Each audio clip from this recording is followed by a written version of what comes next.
স্বাগতম জনাইছো মোৰ এই ইউটিউব চেনেললৈ যিসকল ছাত্ৰ-ছাত্ৰী প্ৰথমবাৰ মোৰ এই চেনেলটিত আহিছে তেওঁলোকে ছাবস্ক্ৰাইব আৰু লাইক কৰিবলৈ নাপাহৰিব।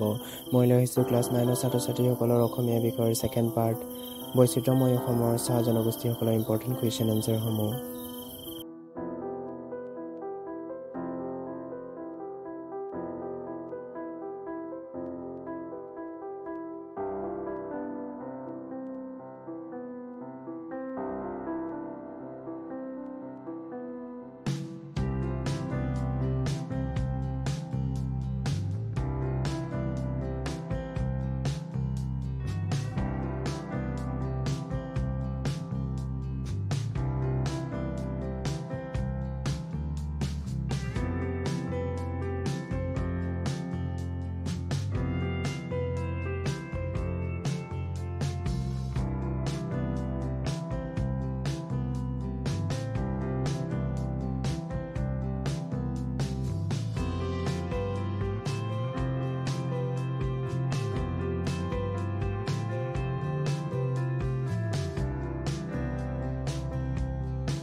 ভিডিঅ'টো ভাল লাগিছে যদি কমেণ্টত জনাবা আৰু লগতে তোমাৰ বন্ধু-বান্ধৱীসকললৈ ভিডিঅ'টো শ্বেয়াৰ কৰি দিবা যাতে তেওঁলোকৰো সুবিধা হ'ব আৰু এনেকুৱা ধৰণৰ ভিডিঅ' পাই থাকিবৰ বাবে মোৰ চেনেলটো ছাবস্ক্ৰাইব কৰিবা।